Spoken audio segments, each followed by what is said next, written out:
Hello and welcome back. Today we are hanging out with nobody. It's just us, just the boys. How's it going, Bruce? Good. Just got back from a convention in San Francisco, doing one of those Magic tournament type events. We talked a little bit about that. I probably have a lot of other questions. I bet I have, I don't know. I bet if we had put that out there, I bet we would have gotten 10 or 20 different questions just on the Just on Magic behind the events. scenes of that. Yeah, and how it's Sure. different and all that. Um, And so as it you, is, we definitely got some Magic related questions. oh yeah, we should say if you're not familiar, if you haven't kept up on our Facebooks, we put out questions for this episode. I don't know. We'll probably catch up a little bit and then get to those. But Sure. yeah, and if we don't get to any questions, or if you missed out and want to ask us a question, feel free to reach out. We had a couple anonymous ones over email. You can always email me at alanmarsart@gmail.com or Bruce wherever hat.com. I don't know. You don't B have your dot hat when we B record. dot Bernizzi at there's that. It's not convenient for this setup. One of these days I need to get a proper um, thing. I find the big headphones very comforting though, so I've been loath to give them up for like an Really? earbud type thing. I can't. I feel like I can't do it because I tried them. Somebody had gifted me some really nice headphones, and to me, it feels like I'm stuck in a vacuum, and it makes this sort of goblin cave of an art studio feel more I like that like a feeling. cave. Really? I am sound sensitive, I Okay. guess, to a degree, so that just kind of like calls Do, out the erroneous additional noise. huh. I can't. I don't feel like I can do it. I feel like I have to. I need the extra noise to know that there's still a world somewhere out there when I'm painting for 10 hours a day. Yeah, it's probably some neurodivergent thing. Who knows? ADHD, easily distracted, squirrel, that sort of thing. So when you go to magic conventions, Mm. you said you mostly spend time sitting down and signing things. Signatures are a big part of it, which makes it different from my experience as a fantasy artist at a Comic-Con where you're like standing up and trying to implore people to take a look at your prints or play mats or other types of products. At these, they know ahead of time which artists are going to be there, so they can check us out on Scryfall and see which cards that we have painted that they have in their deck, and they can bring those over and get them signed. Some people check anyway. Other people are like, "Oh, I didn't know you were going to be here. I left my cards in my deck at home." And then but then if they've flown to the show or something, are these shows people fly to, or are they pretty Oh, some people prosperously? definitely do. Yeah. I Oh, know for a fact because I am in a Discord with a bunch of artist proof collectors, and they're talking about which shows that they're going to. And there's collectors that I know because I've shipped them stuff that they're in various places all over the country, and then I see which shows they're attending, oh and wow. it's very clear that they are kind of doing the magic circuit over the course of the year, and they're hitting up a bunch of the major qualifiers or whatever. I have Um, talked to people whose entire jobs are basically buying and selling magic cards and signatures. yeah, yeah, that's That's definitely wild a to me. thing. And of course, there's vendors there that sell the cards, so that's actually a nice little Right. ecosystem because people can be like, "Oh, I didn't know you were going to be here. I didn't bring those cards." And then they can go walk, a few feet over to a card vendor, and they can buy your card, and then they can bring it back over and get it signed. So the vendor benefits from the artist being there, And then they take it and to the the artist sleeve vent. people. Sorry. Then they take it to the sleeve and bag people. Right. Yeah. So everyone benefits from that, um, servicing the need to get some signed cards. Like the first Gen Con I went to, they had let in. I don't think I've seen it since, but they had let in basically it was nothing but a booth that sold bags and protector sleeves and plastic It's a sleeves and things smart like that. business. There's And always a need for it. they put them right by the art show, and I was like, "You guys are making bank."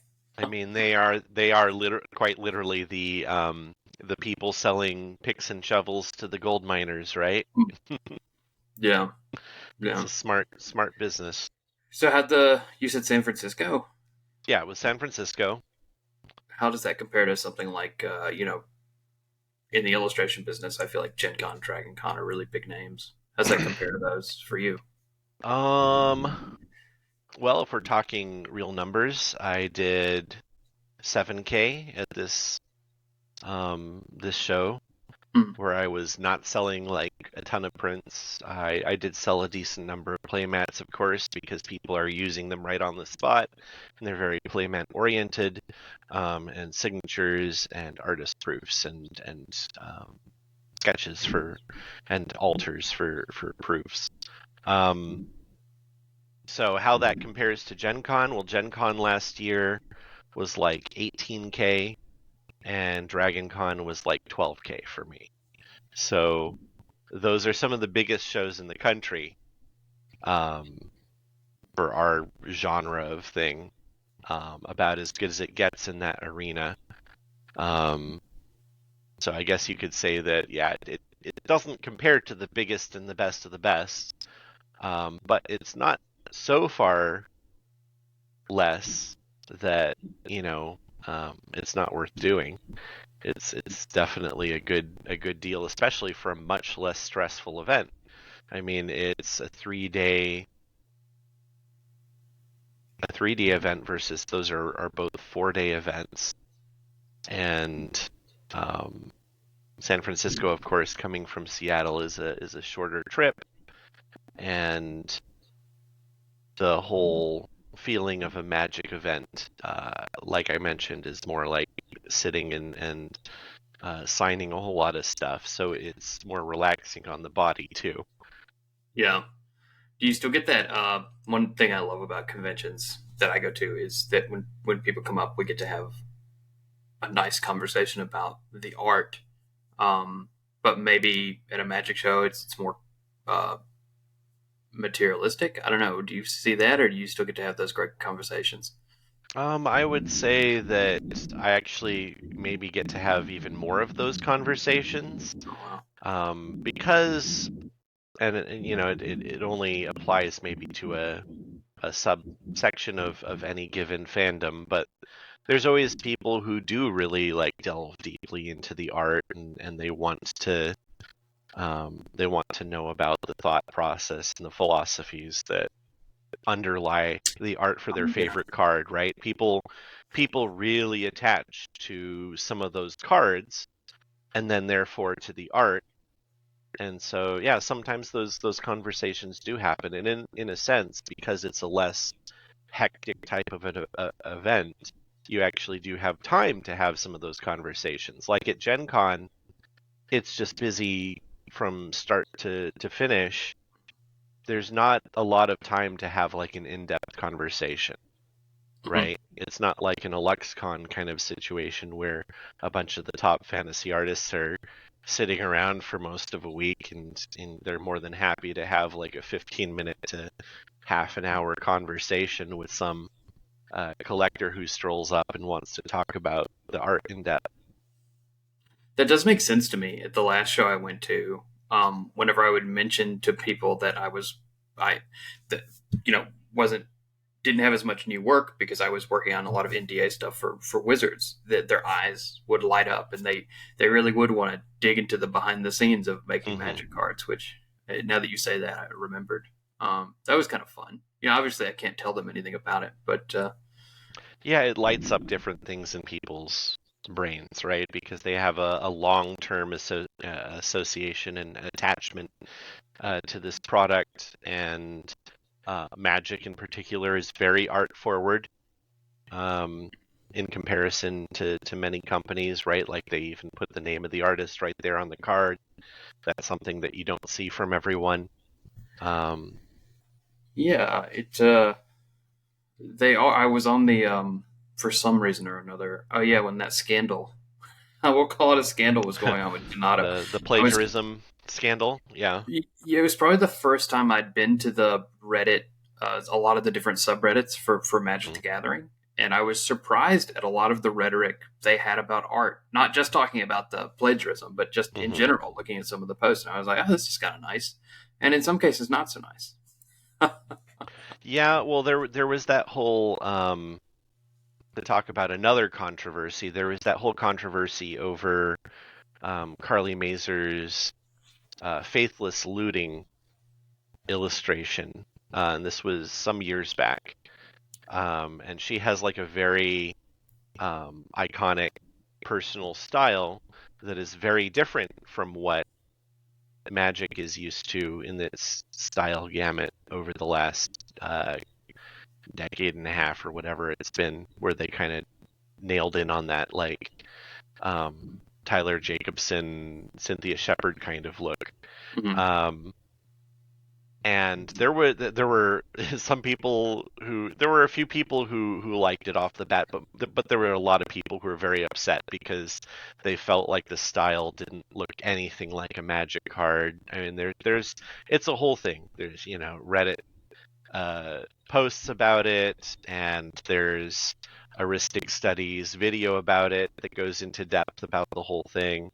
Um, but what it shows is people for this game really do care about the art, and they are willing to have long Enthusiasm goes form both ways. discussions about the art and whether it fits and what it's accomplishing or what it's not accomplishing and whether it represents these various themes of the game well. Um, Well, I did learn that when any of my cards come out, to stay away from those places for a while, just in I case. wouldn't say stay away from. I haven't stayed away from Reddit. I'll take a look and I guess try and let any criticism just bounce off my back, but there hasn't been too much. I think both you and I are close enough to the more central style of Magic that we're not going to get those kinds of comments. Um, if there was something weird about like a posture or something, like there's still ways that they could nitpick it, but it's a little bit less extreme. Yeah. Um, Also, it has to be said, two white guys probably going to get a little less criticism than some other types of people. Like it tends to ramp up a bit more. Yeah, I don't think So our pictures are shown with the art. yeah, but like based on names, based on like people going and looking, oh, who did this thing, Mhm. right? Like it all adds up, is my point. Yeah, And for us, it's the criticism side of it is probably going to tend to add up a little less. I guess so. I caught a lot of criticism for some of my Bulgarian work, but that said, I in a lot of the mainstream Magic work, I noticed you're not given so many specifics that you have to follow. You know, these a lot of the times the characters that you're painting aren't set in stone, and if they are, there's just a ton of examples they'll give Hmm. you in the work, and that was really fun. I did the a lot of the Universes Beyond work, not a lot of it. I did a lot of work for Universes Beyond for Final Fantasy and Assassin's Creed, and Hmm. those were very meticulous to getting the characters exactly right and even getting the feel of them exactly right. You know, and the because that's already been established. But for the mainline work, I could do something that was very much in my own vein, and I didn't have to have a fear that it was going to be wrong because it had never been done. I Um, think that for the main sets, I don't know, we need like a better sort of naming convention for this universes beyond versus like main magic. But um, I think where the nitpickiness comes into play is probably with the planeswalkers. yeah, The and actual established characters. they tend to give those cards to the very well established Magic artists, to people who have like a very strong affinity for character work as well. And there's a reason why. So the pay for Magic over the past, I don't know, decade and a half, split into tiers, right? So they had one price for base cards, one price for extended art, and then the top price was for Planewalkers. And I suspect that was reflecting the fact that they wanted you to dial in a lot more on the specifics of those guys. Like they were a lot more picky about how those um, Yeah. central intellectual property characters were being represented, and they had to be just right. Otherwise, there would be complaints, or it would represent Magic in a bad light, or whatever.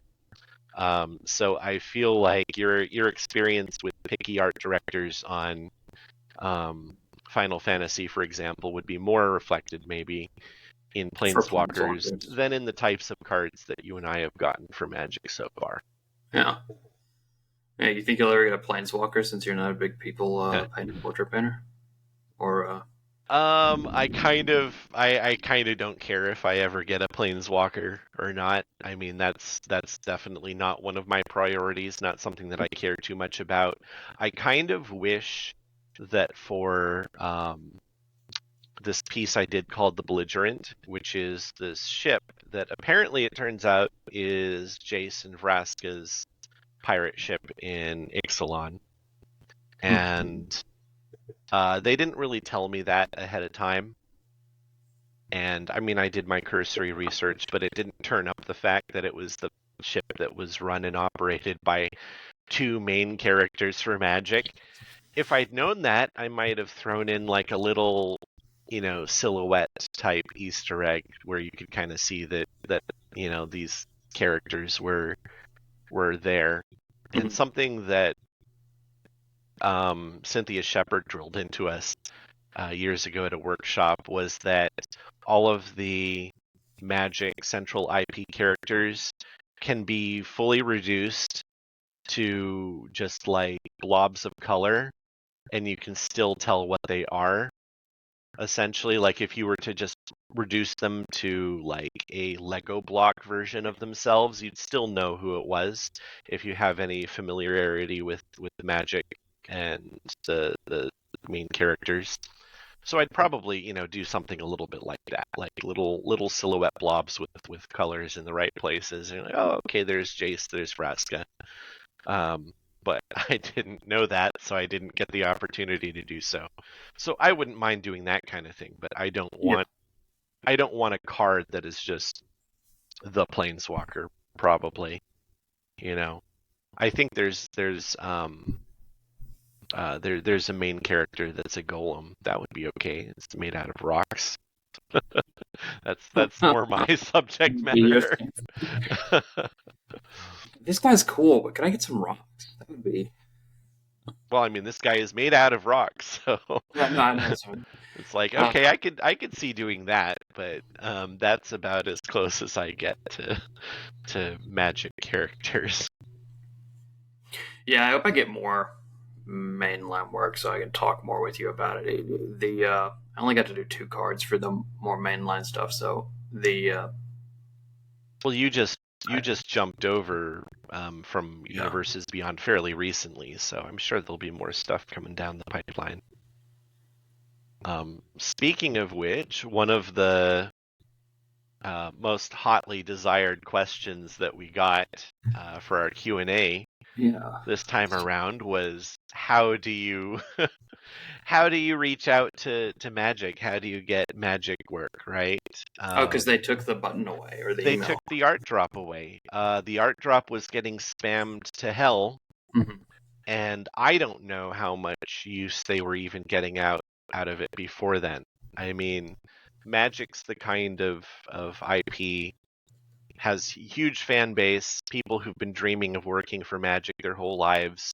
Yeah, You get a whole lot of, both people who are legitimate contenders in many cases, maybe early enough in their career that they need a bit more seasoning first. You also get a lot of Dunning-Kruger cases of people who are just like, well, I've always been a fan of this, so I'm owed.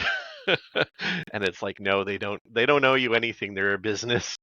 Yeah. Um, they have standards to keep up, and they have a roster of hundreds of artists that they can call on. So even if you are one of the best and the brightest in fantasy, that's no guarantee that you're going to get magic work. So it's a big problem if that is a goal. How do you actually get in the door these days, and how do you increase your chances that they're not going to be like, oh, excellent artist, but we've already got 10 other artists who do what you do. Um. So yeah, why don't you say how you did it, and then Sure. I I sent off an email to that art drop, and then I waited 3 years because I didn't want to spam the art drop, and I was a little too chicken to send, to go hunting art directors.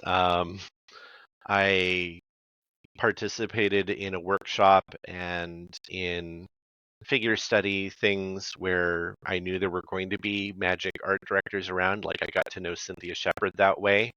So I was certainly known to some of the art directors, but it took 3 years between dropping that art drop and going to the workshop and all the rest of that.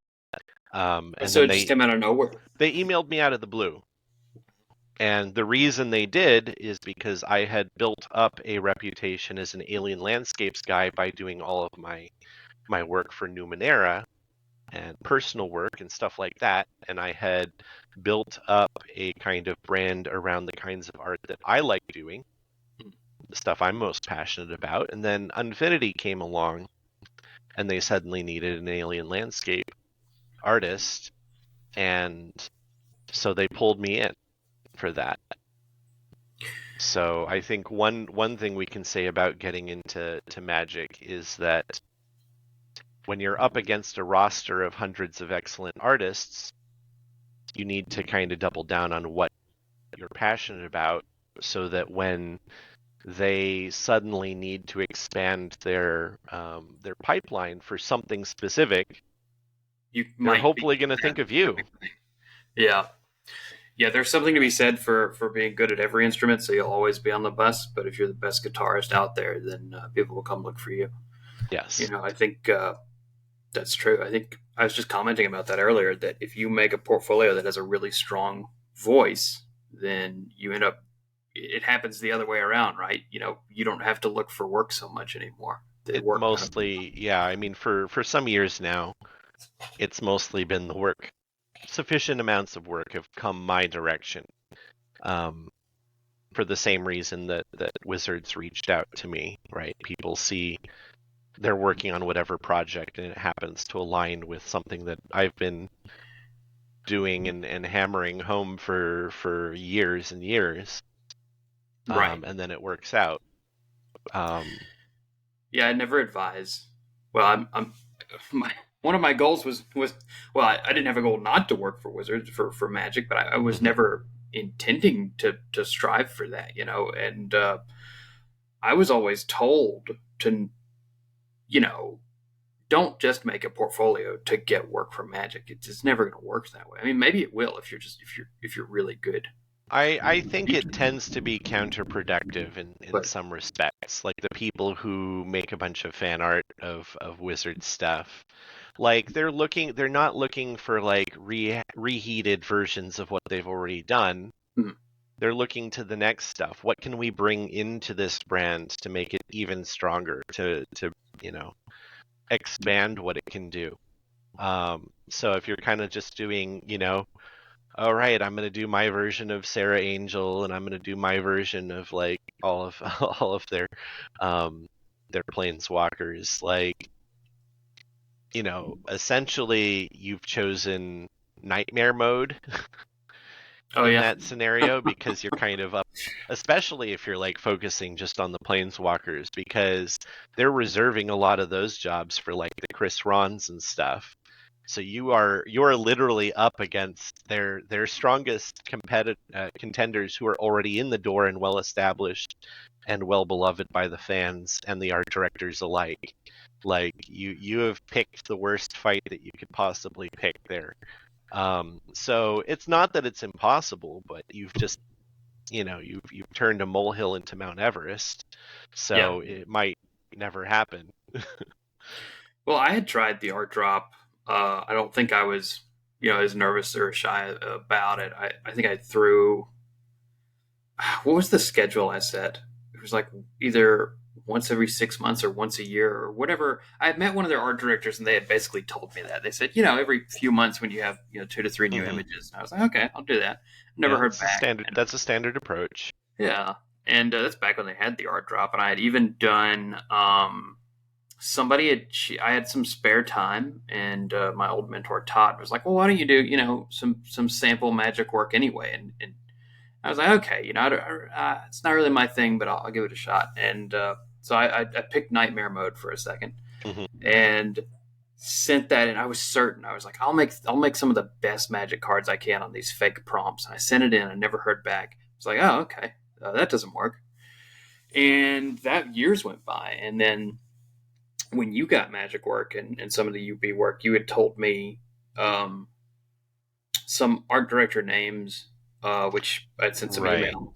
Yeah, And I I let you didn't. know which art directors might be interested because at that time they were expanding the Universes Beyond pipeline, and so Right, they suddenly had some new art directors who, didn't necessarily have the same contact sheet that like your mainline ones did, right. and they And they're also needed. constantly hiring directors now, actually.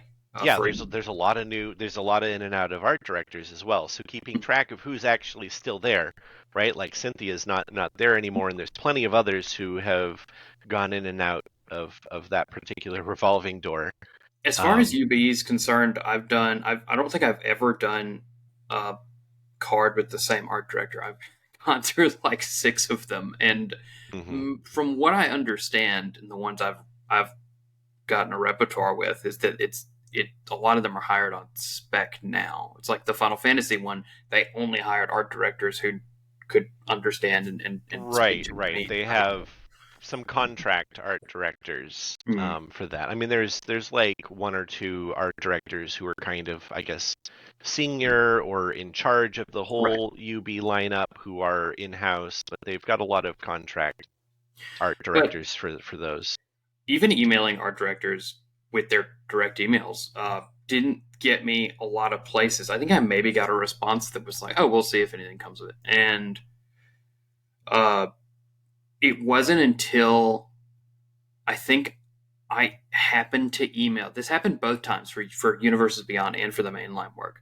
I just happened to. Well, you told me actually. I emailed like on the day that work had gone out Hmm. to other artists, and both times I had basically been picked to pick up the slack. It's like, oh, either Right. somebody didn't want these or we didn't have enough artists, and so here you So go. We're gonna try you if out. you manage to, and of course none of this is something that people outside the loop are going to know, which includes most artists, including many of the artists who even do magic cards. You Yeah, have so to know the production schedule, and you if you don't, don't yeah. know the production schedule, you don't know when the most advantageous time to send that email is going to be. So I guess the answer is it comes down to timing, Hmm. which you can't control. Yeah. And so you just have to be. I mean, it's sort of it's not the best. It's not the answer you want to hear, right? But you just have to be Right. at the top of your game and send things in when you Well, can. there is more that I can say because there's the matter of like the relative inaccessibility of some of these art directors because Magic used to send their art directors out to Mm, various conventions. They even sent them to San Diego Comic Con, and you had all these Comic Con guests who are just like kind of a mismatch for for Magic's IP. yeah, Um, and then they stopped doing it, and their art directors just kind of sequestered themselves like hermits out in the hills.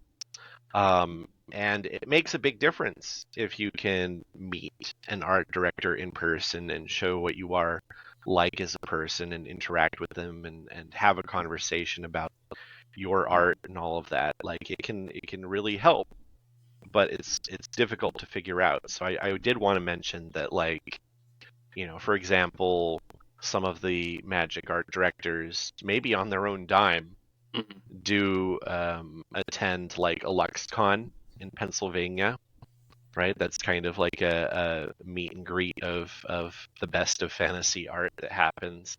Not a hugely commercial event in some respects, because it's just a small event that sort of shouldn't exist, economically speaking, but it does, and you can do a lot of excellent networking there. The other thing is Magic Cons. I just did Magic Con Chicago, and these are like officially sponsored by Wizards. Um, and they typically have been having like one in the Midwest and one in Europe and then one in Vegas each year for like the last couple of years.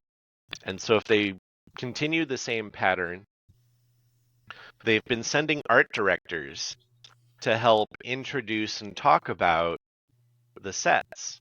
So the Hmm. art directors actually attend these things. And I don't know about the previous events, but at Chicago, they even had kind of a lottery for portfolio reviews. And so That's you cool. could go there and get a portfolio review. And I had a fellow fly in from Brazil. Now he was already working for D&D, but he wanted to work for Magic. So his quality was already there, and it's a matter of getting some face time with an art director to make that connection happen. Well, it doesn't have to And be exactly face to face time.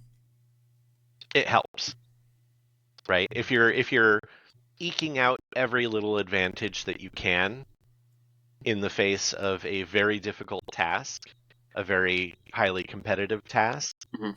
um, I would say it's a huge advantage. And I will say for him, it worked out. They Yeah, did the sure, portfolio review, sure. like he got accepted to the lottery. I had him assist me at my booth. So I was able to provide him a badge and reduce some, we shared some expenses and stuff. Um, and he did the portfolio review and with I think Zach Stella, and Zach was like, "Okay, you're in the roster, Hmm. like on the spot, right? If you are ready and you're just having trouble getting the attention of an art director at the right time, that could be the one little thing that is standing in your way." Yeah, if you can get Um, face to face with them, I probably so wouldn't just fly to Chicago to meet with the chance to meet with an art director. it was a big swing Yeah. for sure, and for a lot of artists, I would say it's something that, like, okay, if you have the money to invest, right? Like, Mhm. don't spend your rent money on this if that's, gonna keep you under your roof. But like, if you have some excess money to spend, right, then it is potentially a worthwhile risk. If you are far enough along in your skill to make a good case for yourself, right? So part of it also comes down to how good are you at self-analysis, right? Like there's a lot of little factors that go in, but I just want to say for anyone out there who's wondering how you get in front of a magic art director, this is one of the few guaranteed Right. ways. Yeah. Another less guaranteed way is if you are exhibiting at Emerald City Comic Con, They might just walk up. because they might just walk up. I've had several Yeah. of my art directors come by and say hi at that show because Wizards of the Coast is local to Seattle. And so not all of their art directors are now local. I think a lot of maybe of the newer ones might be working remote, but they still have a fair number of people who are in the Seattle area and might attend a show like that and might be going around not necessarily announcing themselves, Right. but taking note of artists. Mhm. So that's another possible one, right? For people wondering how they might catch the attention of a WotC AD. And I'm not saying you should do this to everybody, but I think you know like we said, self-analysis. If you really think your work's there, um, and you happen to know, not, I mean, you don't have to be friendly like Bruce and I are friendly, but I think if you think your work's there, you could send it to another magic artist and say, hey, if you think my work's there, could you pass it along to an art director? And I think most of us That can would probably also do that. be a thing for sure. I mean, I say us. I'm pretty new to the party, but Right, right. Yeah. or if I we don't, mean, if we say no, I'm sure they give you an email where you could send it to if your right. works, or they may never respond. So it's another potential channel. Another thing I'll just add on this is that um, you have to think about which social media art directors are more likely to be using. The younger ones might be on like Twitter and TikTok and all of that, but um, that's a managerial role that tends to be like a little bit more seasoned. So on the average, more of these folks are hanging out on Facebook and LinkedIn, or Yeah, at least have a reliable way to contact them on those platforms. So if if you've been concentrating all your energy on Twitter and TikTok and IG and stuff, you might give those other platforms some consideration. I'm now connected with most of the art directors for Magic on LinkedIn, for example, LinkedIn. and Yeah, I did reach out to an art director on LinkedIn and successfully pitch him like that I had not worked with before, and successfully pitch him on like, hey, let's if you have a moment, could we have like a quick call and talk about whether I'd be a good fit for some sets that you have coming up that right. you're going to be commissioning for, and it worked out, and I got um, I got several cards now off Yeah, of that particular connection. the LinkedIn on Wizards for art directors, I don't think is entirely updated, but it's a good place to start. A lot of the I mean, people I work with are on. they're individually on there, right? Many of Yeah, but I them. think it still says that Dawn's still listed as one and things like that. But Sure, you have to, keeping in it, mind it can be a that shotgun. some Magic art directors, including some that are very well known and have been there a long time, may not be there anymore. But I Um, mean, it's worth a shot. I read actually there was a I can't remember where I read this, but the number one way that someone had advanced in their field, they tried like this study of like how to advance your field, how to get new positions, things like that. And the number one way, surprisingly, was cold calling vice presidents on LinkedIn. It was the weird. It wow. was maybe it was an NPR thing or a Business Insider. I'm not kidding. I've got to find this and post it somewhere, but like more than resumes, more than anything else, just cold calling, like getting their numbers. Some they like find the name, and they'd go to the company's website, and they'd basically track them down and say, Yeah. "Hey, my name's Grant. I want to be your subordinate," and Well, they'd get hired because they were genial. I guess my one data point that's sort of similar kind of bears that out. Granted, I'm already a Magic artist. They already have my stuff in their database. I've already signed all the NDAs and everything, so that kind of, It's easier yeah, it makes me a to path of onboard. least resistance compared to someone who's cold calling out of the blue. But it worked. I Yeah, successfully did that to pitch myself to an art director that I hadn't worked with. So for the, what it's the worth, Yeah, the cold calling pitch has to go along with you also being the type of person that's a go getter. If you're willing Mhm. to do that, maybe it flicks a switch in their head and they're like, oh, this person did all the work to find me. They're gonna knock this out of the park. And Right. then, if you don't meet your deadlines, they'll probably never talk to you Well, again. even if you're not a go-getter, because I mean, I really had to gin myself up to do that. Oh yeah. It's not natural to me. I'm not the kind of person who's doing that kind of thing, but I saw it work out for a friend. I'm like, I got to give this a shot. It worked. I meant on the work side. Oh yeah, yeah. If After you you're make that call, right, because right. whenever I got signed on to mainline, it was midway through Hmm. the push, and they were like, "Oh, you've got 10 days to do two cards, but I can just give you one." And I'm like, "Well, what am I going to do? Turn it down? Yeah, I'm going to do two cards in 10 days, like from But if you sketch drop to the ball finished." on both as a result, then it could bite you in the ass. I love things. I'm one of those people. I love things like that, though. I do my best work under pressure. But Well, it's different for other people. like anything else in art, know thyself. Yeah. I'm gonna So let we you got. read the questions because Oh, okay, otherwise I'll sure. have to lean in. All right, let's see what other questions should we answer here. Um, let's see. Here's a good one for you. Hardest part of human anatomy to paint? Why and what techniques are you currently using to make it easier? Oh, okay. Feet. You'd think it would be hands. I think every artist who Focuses on begins hands. says hands, and don't get me wrong, hands can be difficult, but they can also be a little bit more. Like we look at our hands all the time. We almost never, unless you're one of those people, look at our feet. And you're not looking Right, at other people's feet, not in a way that like, oh, what's the shape and the light of their shoes doing? right. I there's a reason what's his name, the famous comic artist doesn't draw feet. He just Oh, got a Rob push the other day. Liefeld. Yeah, Leafield.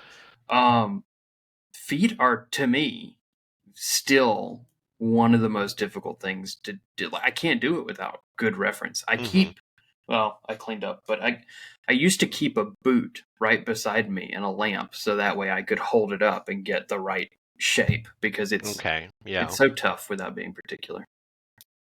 Or if you wanted to be more technologically advanced about it, you could go to like Sketchfab or one of those sites and pull up a model of a foot or a shoe and like turn it around to get, to understand the different angles and how that changes the shape profile.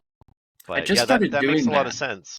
I just E- found one of those like Sketchfab, and it's blowing my mind. I've used it a few times just for Powerful. It's yeah. very very useful for reference. But yeah, I that makes total sense to me. Even if you look down a lot, you're looking at your shoes rather than the feet themselves, and not necessarily fully understanding the structure that's in there. It's one of those things because you can sort of mitten a hand or even like three finger a hand and make it kind of look right, you know. Yeah, But if you get a foot, the angles of the foot and height slightly off, it's so glaringly obvious for some yeah, reason. yeah. All of a sudden, your character looks like they're just gonna topple right over. Yeah. So okay, that's a good answer. Let's see what else we got here. Um, how do you paint realistic work or portraits if you don't have models, costumes, or reference around? Yeah, I was excited to get that email. I told him to ask anonymously on email, so if they wanted to, and I got that one on email, so I won't mention the name, but I was excited to answer that because it's a great question because it's something we all have to face eventually, especially when we start getting more continuous work, right? It's like I don't have, right now I'm doing, I think, three different projects at once, and I couldn't possibly have like a knight's armor and like a lake to go walk into and all this other stuff. Right. And I You don't, may have the ubiquitous studio sword lying around, but you don't yeah, have a morning star or something. yeah. And it's to me, the answer comes more, uh, obvious with the things we're not so used to. Like, how do you paint a flying ship, and how do you do angel wings? Things that you actually can't get, even if you had all the Right. money and models to time to get it.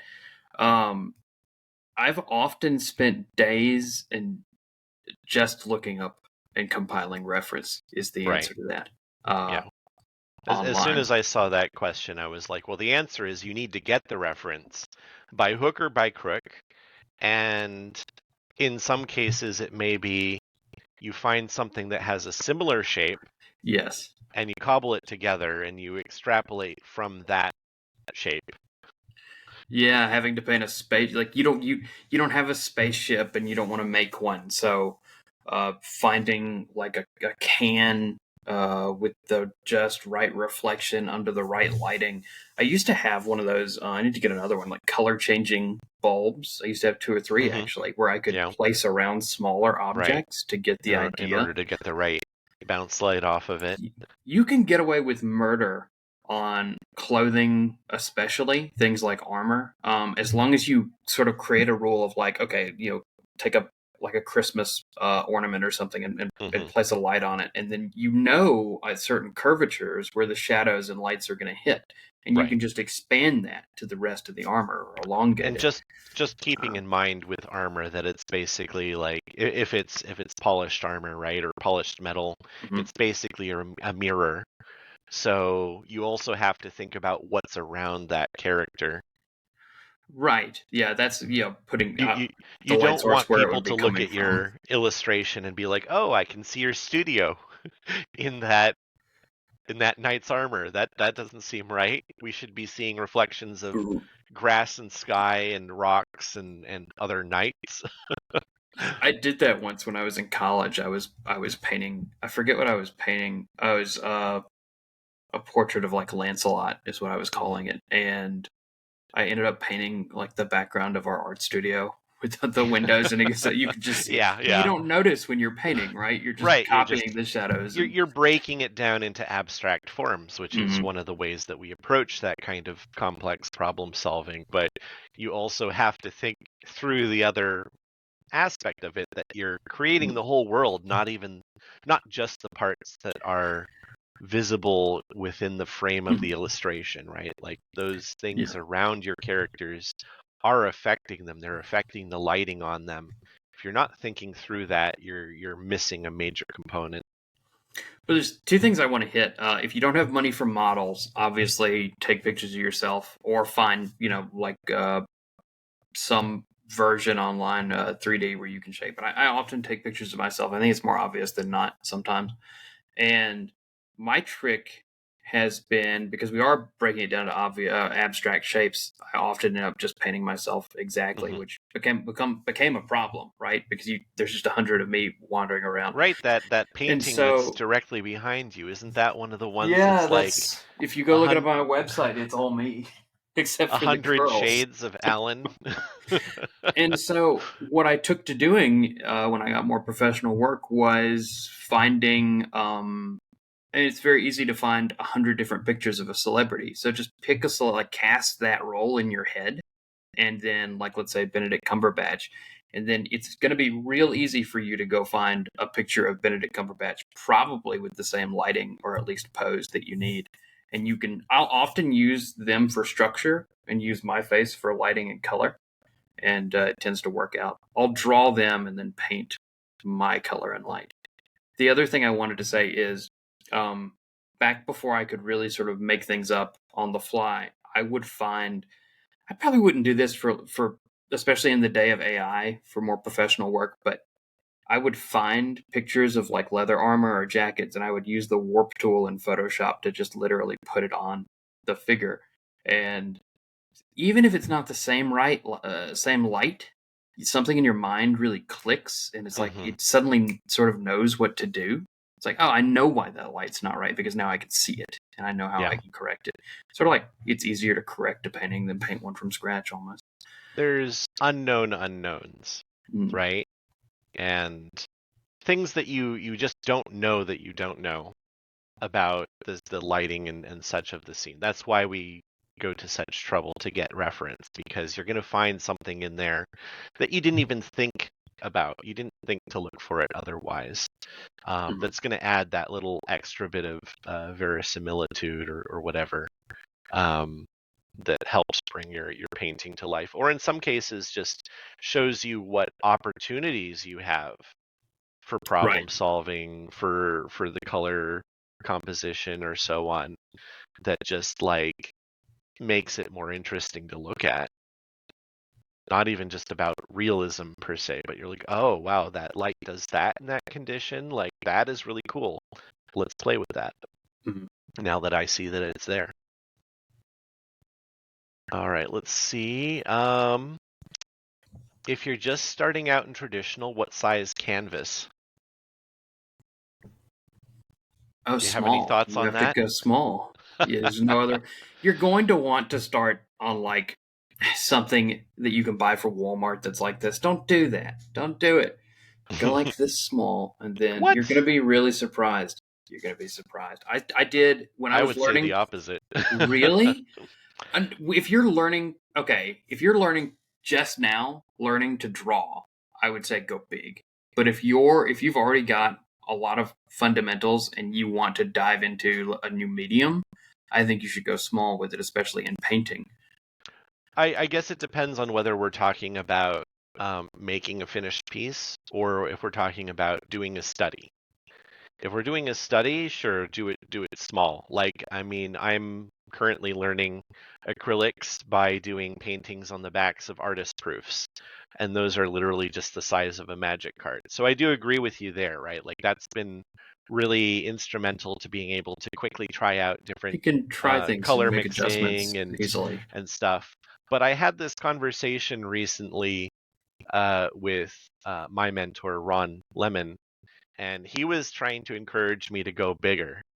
And he's saying like essentially like he's telling me that I'll be surprised by how easy some things are that were difficult to accomplish the right hand dexterity when it was small, but when it's bigger, right? Like it all um, you have more room to work, more room to control those things, and then for the illustration, it all like shrinks down and looks nice and tight I would in the agree end. with you, but you've gained trained the ability to zero in on what the composition needs to be. If someone's just starting out, I think you're going to have that issue where every single thing in the they want to give everything the same priority. Hmm. Um, that's what I found. Yeah, I suppose it depends. It depends on where you're at um, in your overall skill as an artist.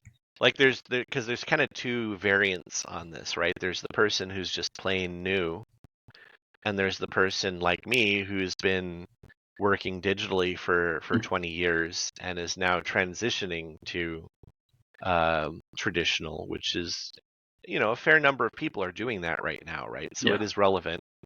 Um, yeah, your skills for managing your composition and focal points and all the rest of that from digital are going to transition crossover over.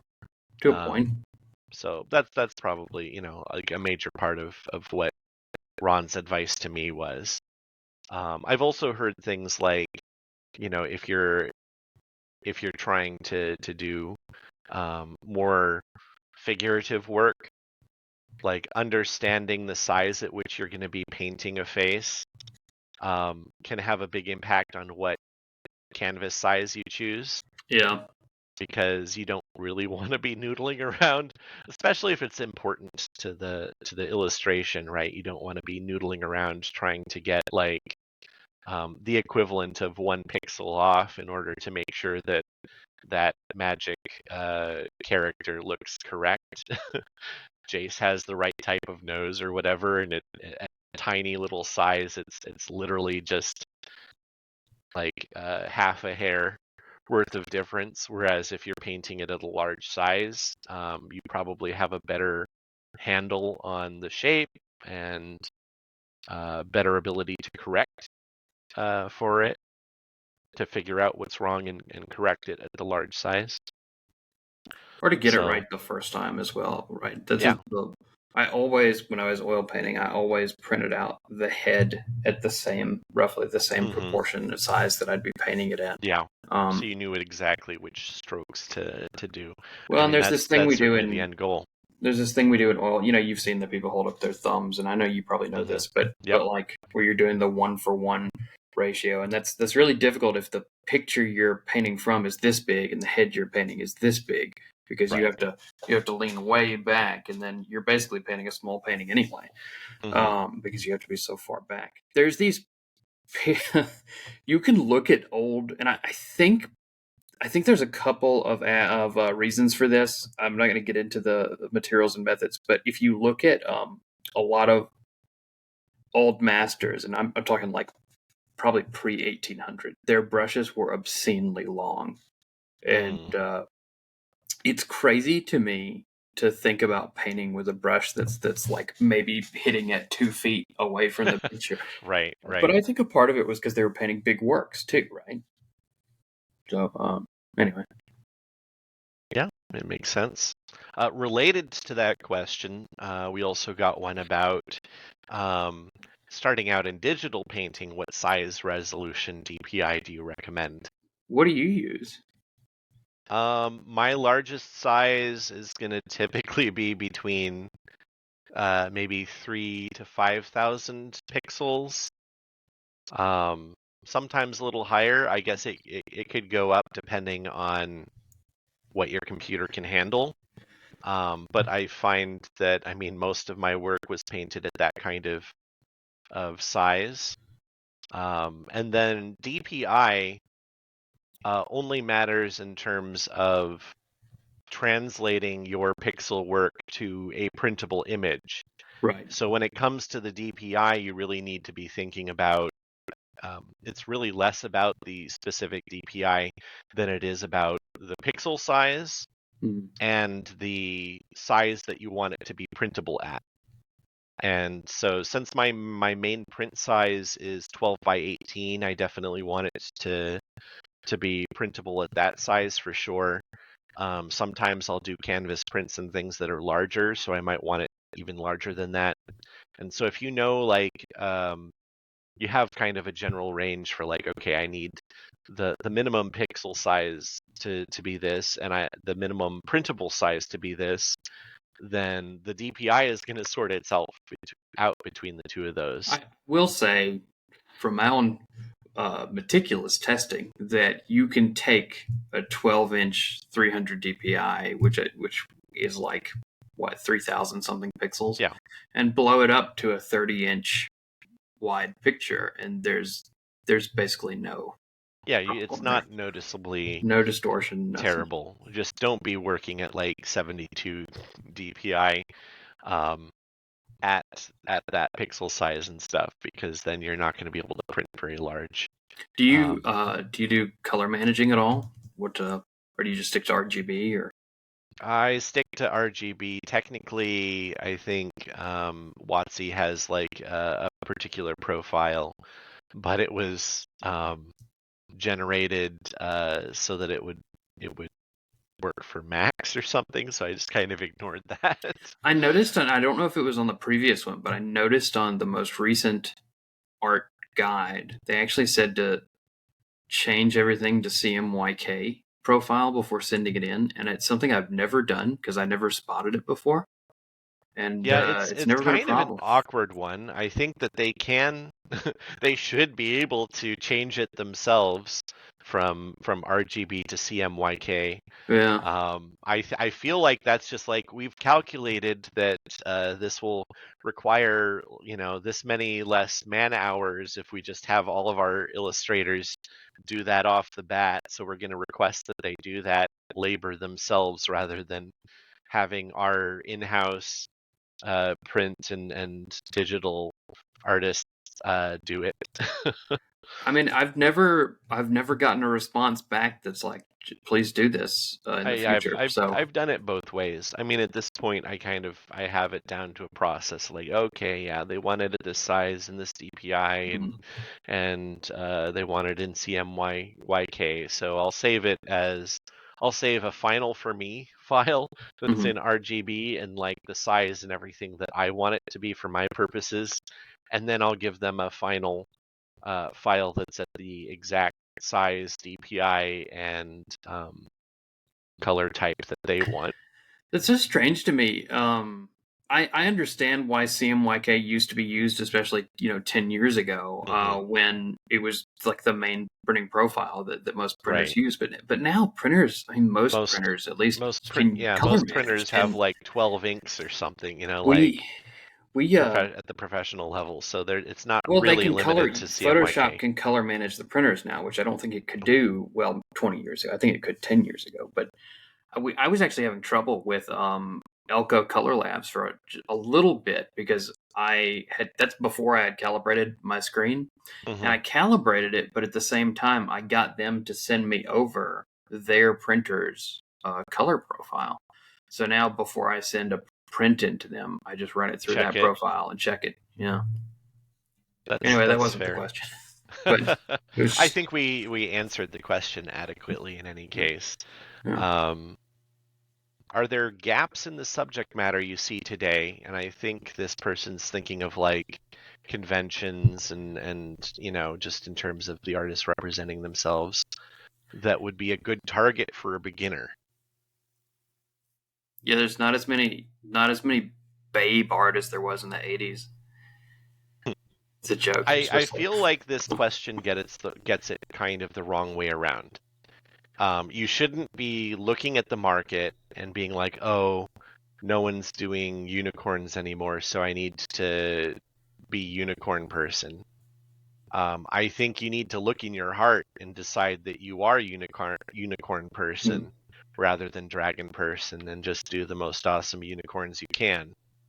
Um, I think they were also asking it in the context of like the idea that like dragons, for example, are we're gonna, overrepresented. yeah. Like there's a whole bunch of like major dragon artists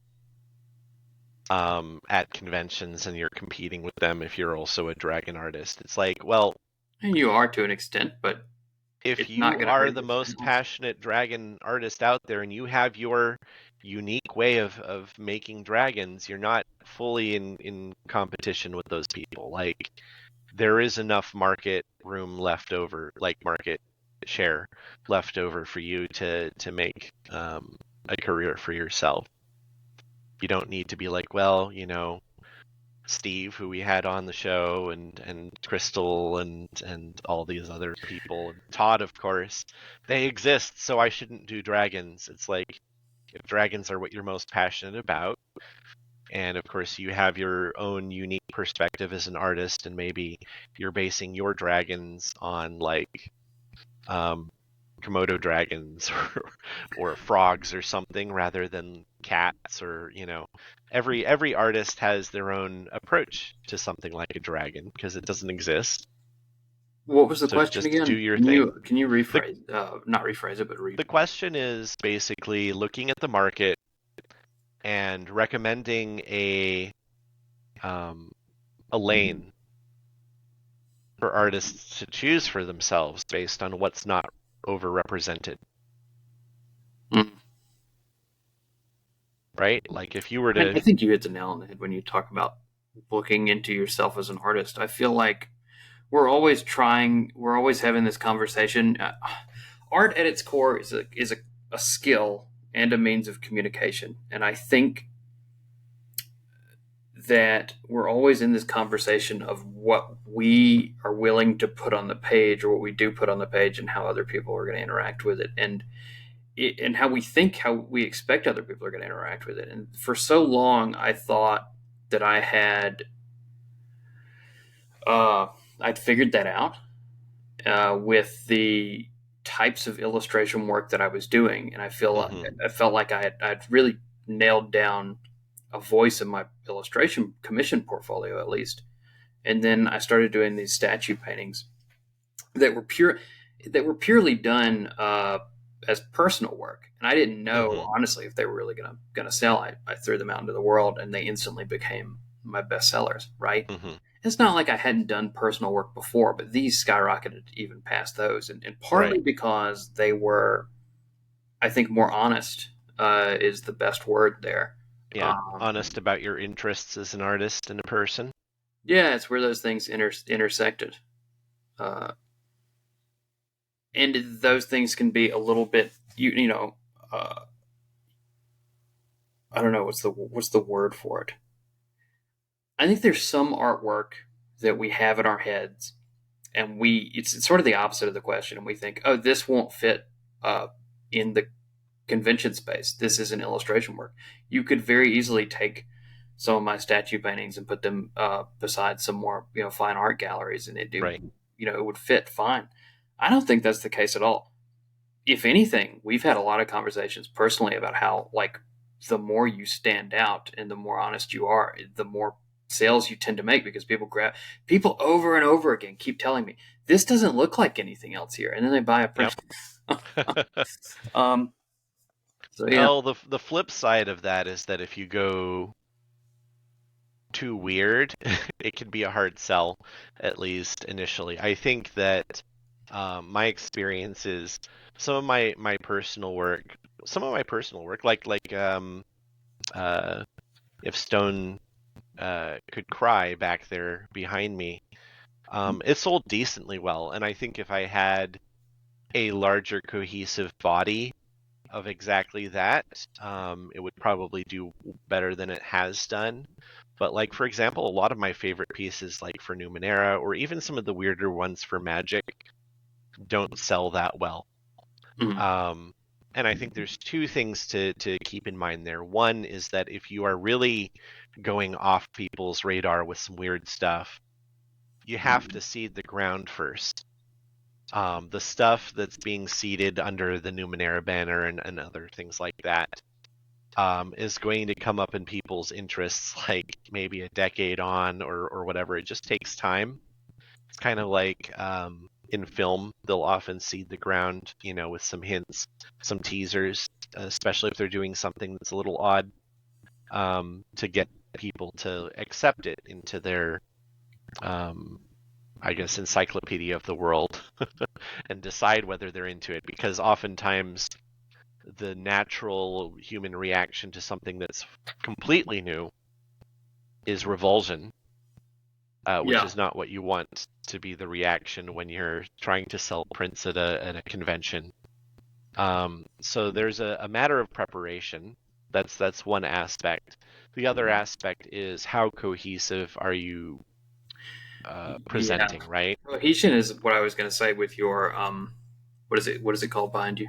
What's the name of it? Oh, if Stone could cry. Your Song Could Cry. I think when you were talking about not having necessarily a broad series of that Hmm. that all fit that type, I think if you did, you would see a lot of success there. But Yeah, I've got at this point, I've got like 5 pieces in that vein, something along those lines. And I've really only made a push to sell about 3 of them. So it's not large enough to call a collection. It's not a large enough portion of my booth to have that cohesion well, effect. it's also more of a narrative series than Sure, like a sure. cohesive So the story also roller builds on itself. If coaster. you have, it's like a putting together a jigsaw puzzle, right?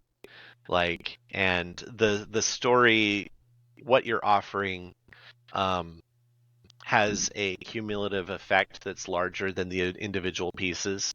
So if I'm only providing you 3 pieces out of what's in my head, like 1,000-piece puzzle, Hmm. that doesn't really give people enough to latch onto. So I mean, this is something I'm keeping in mind as I like prep to do more personal stuff in future, as I kind of ramp up some of that behind the scenes. Um, and likewise for people who are taking a leap out into the unknown of their own oddball interests. You may not see the market effect off of the first few pieces, but once you really get your steam going and have a bunch of them, you may be surprised how large of a difference that makes. I do want to say, pivoting off that, I do want to say that one year at Gen Con, I was across from someone who hadn't been there before, to my knowledge, and they had a lot of their work focused on. There's no other way to put it. It was sort of like furry sexual stuff. Hmm. Not sure how they managed to get into Gen Con with that, but they did, and you could see. I mean, at one point, because I think a lot of the furry tangential art happens like even the more serious stuff. It like has a like cutesy element to the faces, Hmm. and I'm never gonna forget this young girl running up, and she's like, "Dad, look at the dog," and the dad just like the look on his face as he's walking is sheer absolute terror as his daughter is about to be like exposed to all this stuff that she and he's just like, oh no, let's look over there, look. I think he like literally grabs her and pulls her away. This Gen Con encounter is going to be the equivalent of like the Disney Robin Hood cartoon to engendering a new furry. Yeah, and you could tell like also the guy seemed downtrodden as well, like he wasn't making sales. And it's one of those things like you don't know why. You don't know why you're not making sales? Sure, I mean the right fit of audience, but I would say that like something like Gen Con is large enough that that audience should be there. I don't think Gen Con. I think Gen Con, you have a lot of people who are probably part of that community, but I think the overwhelming amount of people at Gen Con are there for like hardcore gamers, a lot of older gamers too. Sure. You So know, I don't know. I mean, I don't know what their sales data looks like, but I feel like there should be enough there that you could make it work if you wanted to do that kind of a niche thing. Um, I think Especially there's if a it's kind of like got the Painter Lee fantasy thing going on, which may be the case if it's the artist that you're thinking of. If we're thinking of the same artist, so I could see the overlap being strong enough to make that happen. But yeah, sure, like event by event, you have to think about what kind of event it is and who the audience is and whether you're going to have a large enough portion of that pie to make it worthwhile. That's the nice thing about the Magic events is it's like, well, I'm a Magic you know artist, exactly what you're getting into, and and the people who are fully into, right, fully bought into the things that I'm bringing are going to be there. Not to mention, I've got that whole like Slay the Spire angle, and that is a strong overlap in type of game. So there's a lot of people who are fans of both. So I do really, really well with Magic Slay the Spire fans. oh yeah, and yeah, that's a place where I think you're saying that's a place where those people are going to be. And in the person I was Hmm. just talking about probably does very well at something like a furry con. But and if you're somebody that does that type of work, I have nothing against you. I think you shouldn't be so surprised at more generalized shows if the zeitgeist isn't there yet. Uh, I don't know if it will be, Maybe, but or it yeah. might depend on which pieces you bring too, right? Like you have a larger oeuvre that has that central theme, right? But some of it might lean towards an audience, different audiences. So I do sometimes bring different selections of prints depending on which show I'm going to be at. Um, I have my mainstay bestsellers that are good at pretty much every show, but there are other ones where it's like, okay, if I'm going to like Crypticon in Seattle, that's a horror show, so I bring my more horror themed pieces, right?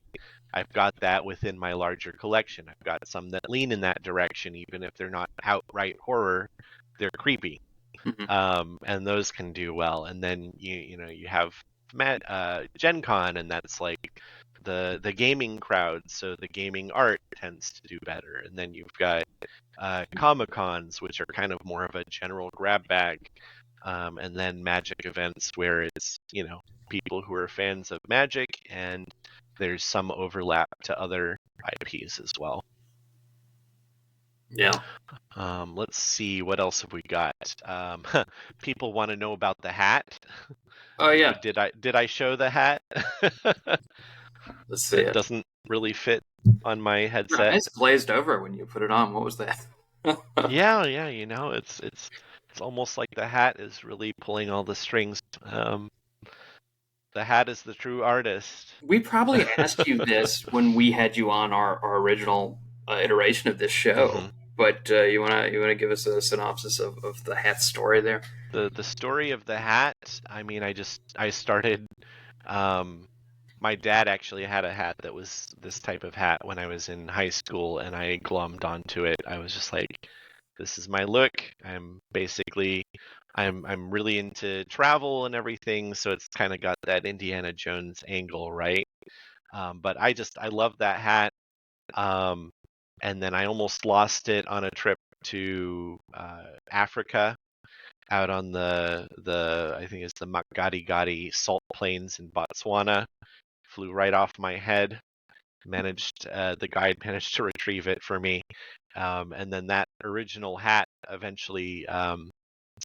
I was on a bus in the Philippines, some mountain highway through the jungles, and they had like the back door of the bus was like partially open, and they had some windows at the front that were open, and so a wind gust swept it right out the door and into the jungle. So that hat is gone, but I've got a series of other hats that I bought from the Amish in Shipshewana, Indiana when I came back to the States. And so I've had a series of hats, actually. I think this is iteration number 5 or thereabouts.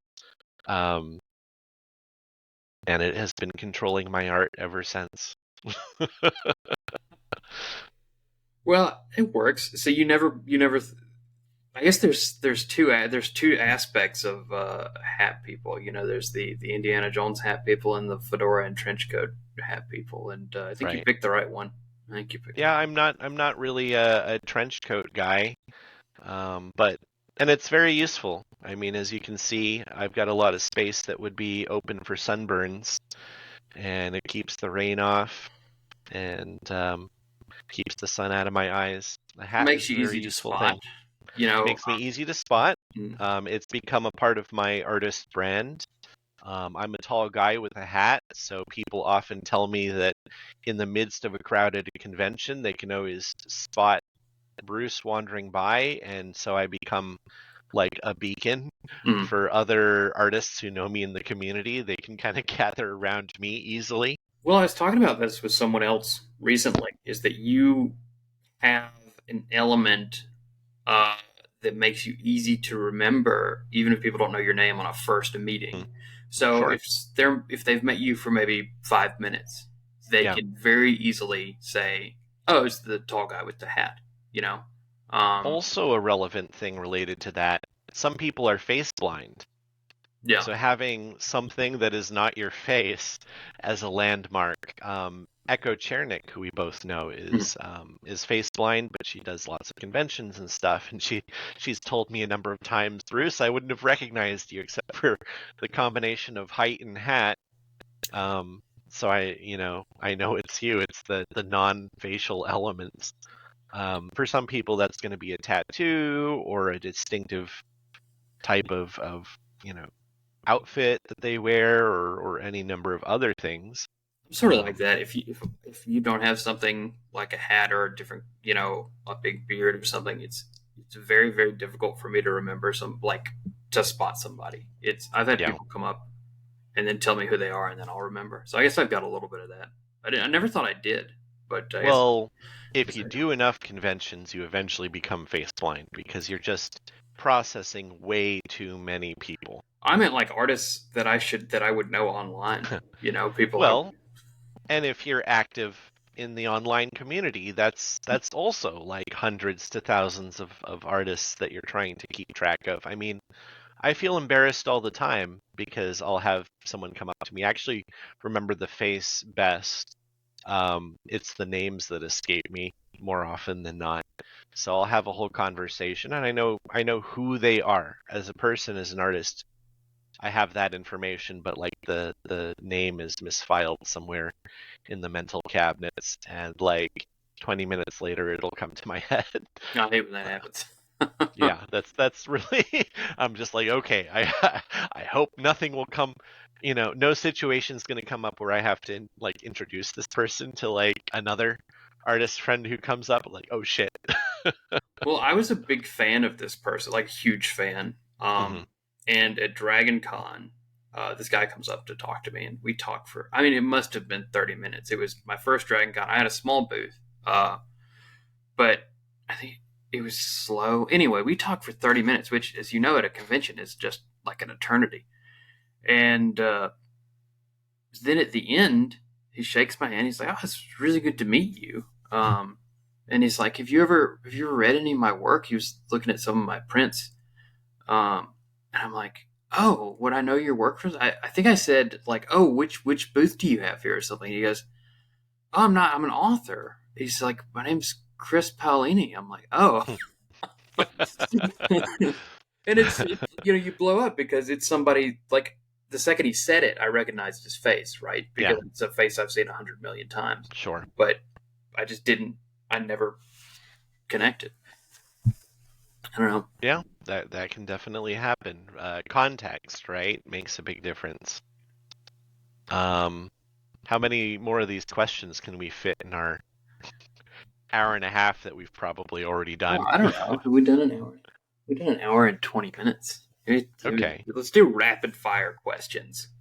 All right. Do you find it easy to forgive desperate DMs who use AI art in online gaming sessions? Yeah, that's fine. Well, you're using it in a non-commercial capacity with your friend group, so I mean, it's probably not relevant to me, right? Like, if you didn't bring it up, I wouldn't even know. People were using my art all the time for that kind of stuff as well. Like, yeah, of course, we'd prefer that you're airing towards actual artists, but as uses go, right? Like, that's relatively less destructive than most other things that AI is being used for. I watched a thing. I saw a thing. And actually, I see it often where uh, not even a blog, like somebody will post, somebody who's not affiliated with art, not using it for commercial, whatever, will post something AI when they're talking about D&D or something, and they'll just get lambasted, just rocked. It's like everybody and their mom who's never cared about who this guy is suddenly decides like this guy with 10 followers, that's who we're going to fight the war over. Right. And I think it makes them look really bad. And like you said, it's not commercialized. I don't think the technology is going anywhere anytime soon. It's Yeah, totally there's a fine. matter of how far you go in your reaction to something, right? Like, there's such a thing as an overreaction. Now, I understand where they're coming from, like, and I've made the argument myself that normalizing um, to a degree can also be harmful, but it's comparing different levels of harm, right? Like, there's the nuclear bomb versus Right. the bullet that went astray into the brush. Um, so I think there's also a difference in the level of reaction that you mete out. I see that kind of stuff. Like, it's not going to encourage me to like support them necessarily if they are, separately asking for money or whatever, or have merch, or, like, it may have that kind of effect. It may not have the effect of me going scorched earth on their ass, necessarily. So different reactions to different levels of incursion, I guess. Yeah. Let's see, rapid Lee. How do you stay productive when you're not feeling depressed or have no method of getting feedback in a When I'm safe, not contained wait, way? when I'm not feeling depressed, how do I? Or no, when you're feeling depressed or Oh, not feeling it, not feeling like doing art, I go do something else. um, I go take a walk. Oftentimes, like, going and doing some other kind of activity will actually get the creative juices flowing. For me, it often it involves a walk. If I go take a walk, and I'm, especially if I'm walking around my neighborhood, which is, just a boring, normal neighborhood, um, the power of boredom is something that people don't talk about enough, right? And boring your own brain so that it starts coming up with stuff yeah. is a good way to get your creative juices flowing. The most productive I ever was when I was really trying to break into the industry. I and taking away points of inspiration, but I didn't have a TV in my apartment. I basically unfollowed everyone on Facebook who wasn't an artist. I only looked at like art blogs and books. I mean, I totally took everything out of my life that wasn't art.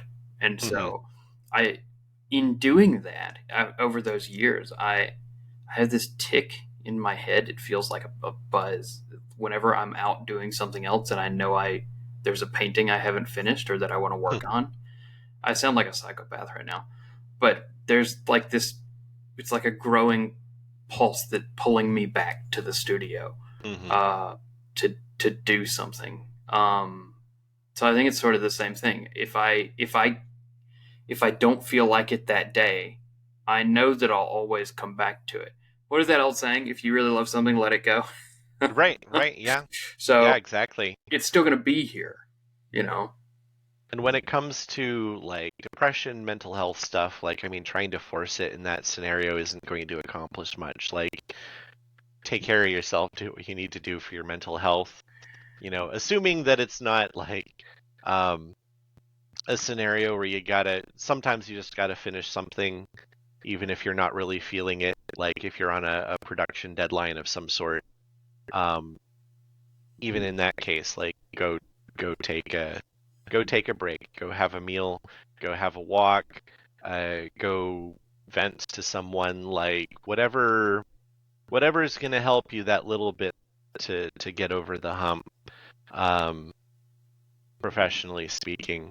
But like if we're talking about personal work and you don't really have a specific deadline, like that's even better because sometimes you just need to take a break from art and go take care of your other needs as a human being before you're going to be able to make some good art.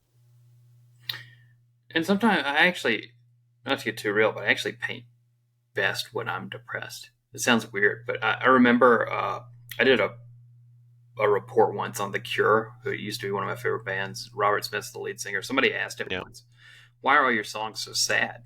And he said, "Well, I write a lot of songs. I just write the best ones when I'm depressed." mm. And I feel that way sometimes. One of my favorite instructors in college was a poet. And that's kind of how he worked too. I think he was like manic depressive. And so he said the way he put it was when he was manic, he was going out doing crazy shit that he would then write about when he was depressed, Well, and I'm the definitely depressive not doing that. half of that. So, I mean, whatever works for you, right? Obviously, everyone's different. Everyone's going to um, find accommodations that work best for them. But being depressed doesn't necessarily, for everyone, mean that they're not going to be able to do something creative.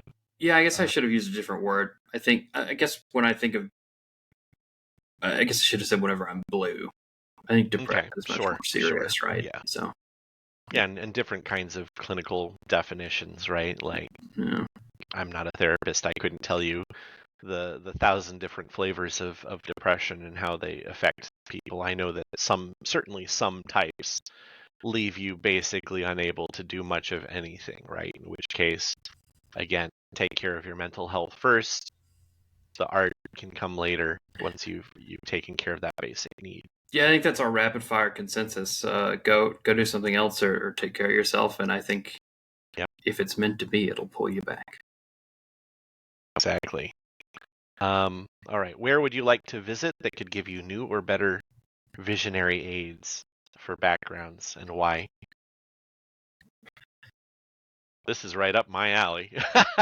Yeah, why not? I'm gonna answer first since it'll be shorter. Spain. That's my answer. What's Never your been answer? there, but from what I can see, it's a beautiful country. Boy, I've got a list of all the countries and places I want to go. I'd love to go to Madagascar. That's high up there. Bhutan. Um, um, I haven't ever been to South America. I'd really like to take in some of those landscapes. I'd give So anything to go down the Amazon. probably, yeah, that's probably on my bucket list for like maybe the next sometime in the next 5 years. Um, my family we were trying to decide where we were going to go, and it started off at Tanzania. We were going to go. We were thinking about going and doing a whatchamacallit, you drive around, look at the animals and all Safari. that. Safari, yeah, we were thinking about doing a safari. My kid's 5 years old, so we were like, like, yes, he'll like the animals, but is he gonna fully appreciate this very expensive uh, Mm. adventure? And they were like, okay, well, maybe Japan, or I think Colombia was on my list. I'm like, that might be for when he's older and it can appreciate hiking, and that kind of thing. and we've now arrived at Australia as the right balance of ease and adventure and Yeah, things that a 5 or 6 year old will appreciate. it's a great way to Um, approach it too. but I mean, I fully intend to try and as long as I can afford to do so, visit a new country every year for as long as I can sustain that. So I'm always taking in a wide variety of landscapes, and even here in the U.S., it's a wide open Mhm. country with a lot of different, very amazing, inspiring landscapes. You could do worse than to start off by trying to hit every national park that you can, um, and even the state parks. So, It's my current goal. I think we're going to start taking some trips to, there's the cliche of getting old and doing the RV to national mhm. parks, but I think I'm going to try and avoid that and start taking trips to see them. I'm such a big fan of U.S. history that it's sort of a shame that I haven't done it yet. I'm ashamed of myself. I've hit 49 of 50 states, so I'm well along in that part of things. I forget how many national parks there are, but I've certainly missed most of the ones that are up in Alaska. I think I've hit like maybe one of the Alaskan ones. The plane Um, layovers don't count. Do you count those? Plane layovers. So my rule is I have to have stepped on the actual soil of the country Okay, good. for it to count. So in Japan, on a layover on our way to Singapore many years ago, our plane had us deplane out on the tarmac, and then I looked Oh, around and I found a patch of oh, earth you to can't count stamp it. on. You So can't. that is the one that is the most arguable out of the 37 countries that I've been to so far.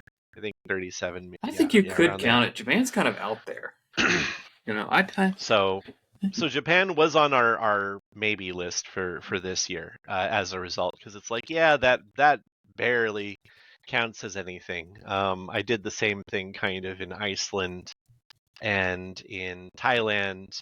We left the airport proper and we found a little market next to the airport that was basically catering to the airport employees.